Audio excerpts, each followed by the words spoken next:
If you've decided to put your money into the S&P 500, you have already made one of the smartest moves in the history of investing. You're betting on the 500 largest, most profitable companies in the United States, the engines that really just drive the global economy. But for a Canadian investor, a major fork in the road appears almost immediately. VFV or VOO. On the surface, these funds look like identical twins. They're both managed by Vanguard, they both hold the exact same basket of stocks, and they both track the same legendary index. However, if you choose the wrong one for your specific account type, you could be accidentally handing over thousands of dollars in hidden taxes and currency fees to the government and banks over the years and decades that you stay invested. In this deep dive into VFV versus VOO for Canadians, we aren't looking at just performance charts. We're going to break down the math behind the TFSA versus RRSP tax trap, the high cost of currency conversion, and why the cheaper fund might actually end up being more expensive for your bottom line. So let's take a look.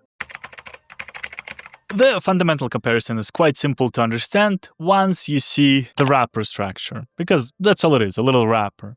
VFV is a Canadian-listed version that you buy with Canadian dollars on the Toronto Stock Exchange. It is designed for simplicity and ease of use. On the other hand, VOO is the US-listed original that you buy with US dollars on the New York Stock Exchange. Because they hold the same underlying companies, like Apple, Microsoft, and Nvidia, their performance is nearly identical when you account for the currency exchange rate. However, for a Canadian, the plumbing of how you buy these funds changes a lot of things.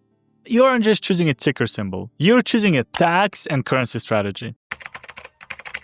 To understand which fund is truly better for your situation, we have to look at the three main pillars of the VFV and VOO debate: management fees, currency conversion, and foreign withholding taxes. So, number one, management fees. The first thing people notice is the fee difference.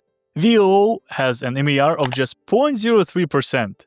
Which really makes it one of the cheapest funds on the planet. VFV is a little bit higher, sitting at 0.09%. And while that might seem incredibly tiny, VFV is technically 3 times more expensive to manage. On a $100,000 portfolio, VOO costs you $30 a year, while VFV costs you $90 a year. Over 30 years, that difference really starts to look much, much larger. The second thing we have to look into is the currency factor, and this is where most beginners make a costly mistake. To buy VOO, you must first convert your Canadian dollars into US dollars. Most Canadian banks and brokers charge a pretty massive 1.5 to 2% fee on that currency swap. If you invest $10,000, the bank takes $150 to $200 immediately. It would take you decades of VOO's lower management fees to even break even on that initial cost. And unless you use something like Norbert's Gambit to convert currency for free, the convenience of VFV usually wins for smaller accounts. And lastly, I want to talk about the 15% withholding tax. And this is the hidden leak in your portfolio, you can call it.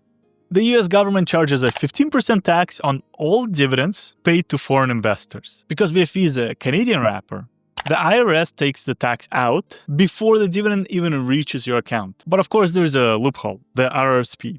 Because of a special tax treaty, the US waives this tax, but only if you hold it in the US-listed VOO directly in your RRSP. So really, that's something to consider as well. Over the long term, it can add to a lot of money. Deciding between VFV versus a VOO in a TFSA or RRSP is where the real alpha is found. This is where you decide if the extra paperwork of VOO is actually worth the effort.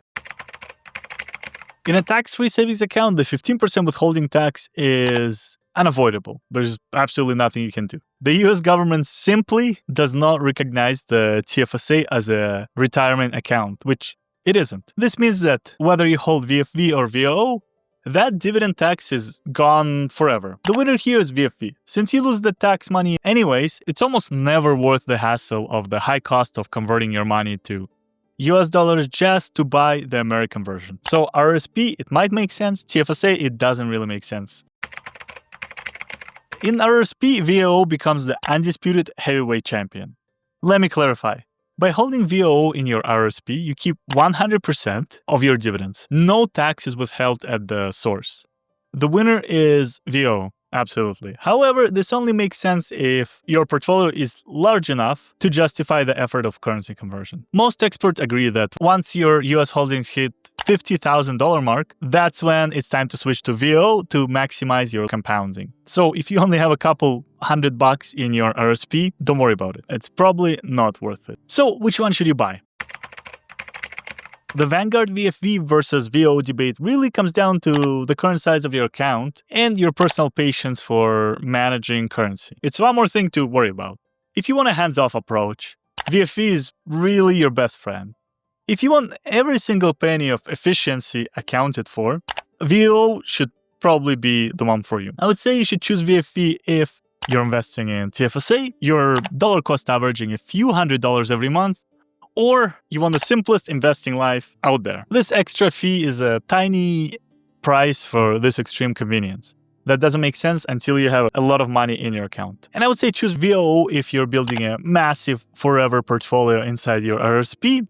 You're willing to learn currency conversion tricks, and you have time for that and patience for that. And I would say the combination of the lower fee and the 15% dividend tax savings can adapt to a lot by the time you retire. For some, maybe a year's worth of salary, something to think about.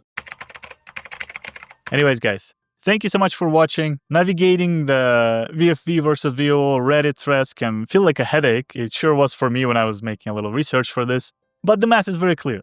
Keep it simple with VFV for your TFSA and go pro with VOO for your RRSP. If this guide helped you finally decide which Vanguard giant belongs in your portfolio, make sure to hit that like button. That tells YouTube that my videos are at least somewhat watchable. Subscribe to the channel. It puts a big smile on my face. If you have any questions, leave them in the comments down below. I try to answer them all. Thank you so much once again. I really appreciate you spending time watching my videos. Have a good day. Take care.